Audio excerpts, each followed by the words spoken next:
1984년 9월 7일, 미국 뉴저지에 있는 오이스터 크릭 인근을 지나가던 샘은 갑자기 차도로 뛰어든 남성 때문에 차를 멈추었습니다.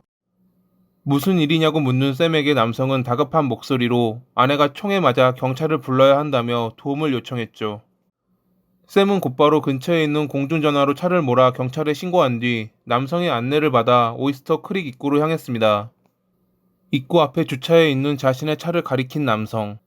차 앞자리에는 아무런 미동도 없는 여성이 타고 있었습니다. 가까이 다가가고 나서야 샘은 이미 그녀가 사망했다는 것을 알 수 있었습니다.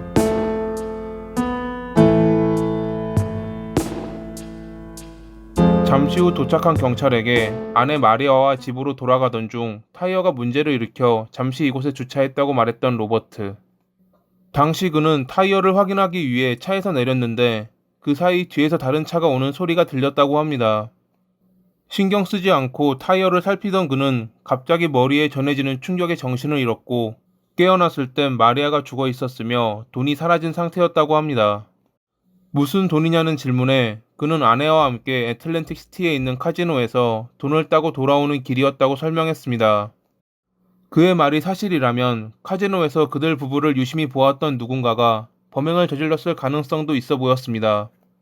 우선 상처를 입었던 로버트는 병원으로 옮겨져 치료를 받았고 집으로 돌아가 아이들에게 마리아의 죽음을 알렸습니다. 고등학교 파티에서 만나 1963년에 결혼했던 로버트와 마리아. 마리아는 평소 아이들에게 최고의 어머니라 불릴 정도로 다정한 인물이었다고 합니다. 그런 어머니의 죽음에 아이들은 슬퍼했고 홀로 살아남은 로버트는 죄책감에 고통스러워했습니다. 사건이 발생하고 3일 뒤인 9월 10일에 마리아는 화장됐고 그렇게 가족들은 슬픔 속에 아내이자 최고의 어머니인 그녀를 떠나보냈습니다. 모두가 슬퍼하고 있는 가운데 사건을 맡았던 형사는 이상함을 느꼈습니다. 로버트가 아내의 부검이 끝나자마자 무언가를 감추기라도 하려는 듯 서둘러 화장을 했다고 생각한 것이었죠. 부검인은 마리아의 등에 남은 두 발의 총상이 가까운 거리에서 발사된 것이며 총격 당시 그녀는 왼팔을 밑으로 하고 누워있는 상태였다고 설명했습니다.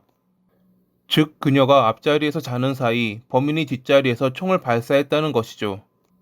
범인이 타이어를 보고 있는 로버트를 공격한 뒤 뒷자리에 올라타 자는 마리아의 등을 쏘았다는 건데 그 소란에 그녀가 깨지 않은 건 좀 이상했습니다. 잠기가 어두운 이들도 있으니 이것은 넘어간다고 치더라도 그것 말고도 이상한 점은 한두 가지가 아니었습니다. 당시 로버트가 타이어가 이상하다는 걸 느끼고 오이스터 크릭 입구에 잠시 주차를 했던 시간은 자정이 조금 넘은 무렵. 이 시간에는 오이스터 크릭에 모든 불이 꺼져 있어 주변은 매우 어두웠기에 손전등이 없는 그가 타이어를 확인하기엔 어려움이 있었을 것입니다. 차라리 조금 더 가면 있는 24시간 편의점 앞이 타이어를 점검하기에는 더 나을 텐데 그는 왜 이곳에 주차했던 것일까요? 인근 지역을 잘 알고 있는 그가 그것을 몰랐을 리도 없었습니다. 그가 말했던 타이어 손상은 확실히 있긴 했습니다. 타이어에는 3cm의 폭의 날카로운 절단면이 있었죠. 하지만 오히려 이것은 형사가 그를 더 의심하게 하는 증거가 됐습니다. 그 날카로운 절단면은 칼에 의해 인위적으로 만들어진 것이었기 때문이죠. 카지노에서 오이스터 크릭까지는 차로 대략 40분 거리. 만약 카지노에서 누군가 그의 차에 장난을 친 거라면 운전하는 동안 절단면 주변은 갈라지거나 하다못해 흙이라도 묻어야 합니다. 하지만 절단면에는 어떠한 흔적도 남아있지 않았습니다. 즉 절단면이 오이스터 크릭의 차를 멈춘 뒤 생겼을 가능성이 높다는 이야기입니다. 형사는 로버트가 마리아를 살해했을 가능성에 대해 조사하기 시작했고 그가 아내 이름으로 고액의 생명보험을 들었다는 것을 알아냈습니다. 그 금액은 2020년 기준 하나로 약 44억 5천만 원. 당연히 수령인은 로버트였습니다. 로버트는 당시 수익의 3배가 넘는 빚을 지고 있는 상태였기에 경제적으로 힘들었다는 것도 알게 된 형사. 게다가 그는 1년 전부터 사란이라는 여성과 바람을 피우고 있었고 이 사실을 마리아에게 최근에 들킨 상태였다고 합니다. 마리아는 로버트의 불륜 사실에 대해 물적 증거를 확보하기 위해 사립 탐정까지 고용하기도 했었죠. 심증이 깊어지는 가운데 형사에게 연락해온 이가 있었습니다. 파산 및 이혼 전문 변호사라며 자신을 소개한 이는 고객인 마리아가 얼마 전 주었다는 메모를 형사에게 건넸습니다. 마리아가 로버트의 불륜에 대해 조사하며 그가 자주 전화했던 곳을 적었던 메모였죠. 그 번호는 로버트가 사는 필라델피아로부터 멀리 떨어진 루이지애나주에 위치한 철물점 주인 킴버라는 남성의 번호였습니다. 왜 로버트는 그리 멀리 떨어져 사는 컴버에게 4개월 동안 30통이 넘는 전화를 했던 것일까요? 형사는 컴버를 소환해 신문했고 그에게 중요한 이야기를 들을 수 있었습니다. 사건 발생 4개월 전에 가족 친구의 생일 파티에서 로버트와 만났던 컴버. 당시 둘은 공통적인 관심사에 대한 이야기를 하며 친해졌습니다. 그날 로버트는 컴버에게 조사관을 구할 수 있는지 물었다고 합니다. 여기서 그가 말한 조사관은 탐정과는 조금 다른 귀찮은 문제를 힘으로 해결할 수 있는 그런 부류를 의미했습니다. 그렇게 전직 형사였던 빌리를 로버트에게 소개해줬고 그 뒤로 둘의 연락을 이어준 것이 다라고 말했던 컴버. 형사는 로버트가 빌리에게 마리아의 살인을 청부했을 가능성이 높다고 생각하며 로버트를 떠볼 생각으로 그의 집에 방문했습니다. 형사가 로버트에게 빌리나 컴버라는 남성을 알고 있느냐고 물었을 때 그는 변호사가 어떠한 질문에도 답하지 말라고 했다며 입을 다물었습니다. 하지만 그때 형사는 보았습니다.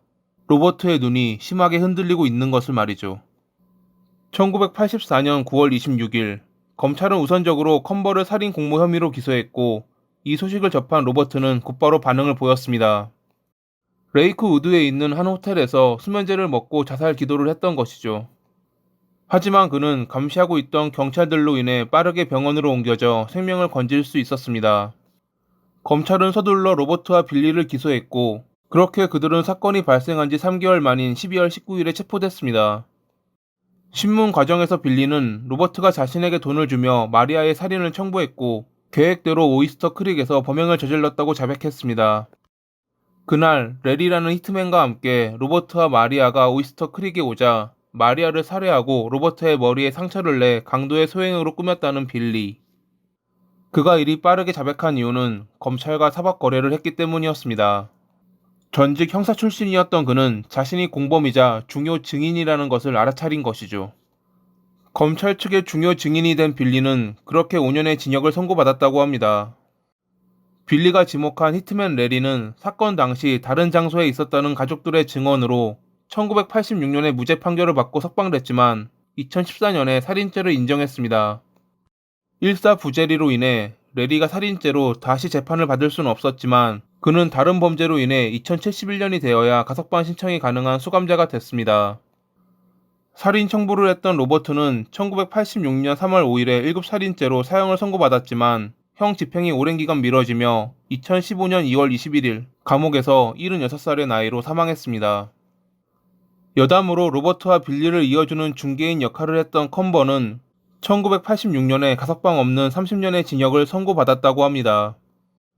불륜을 저지르다 아내에게 들켜 이혼당하기 전 보험금을 탈 목적으로 아내를 살인 청부했던 로버트. 지금쯤 지옥 불구덩이에서 타고 있을 그가 더 영원히 고통받기를 바라며 이만 글을 마칩니다. 오늘도 시청해주셔서 감사합니다.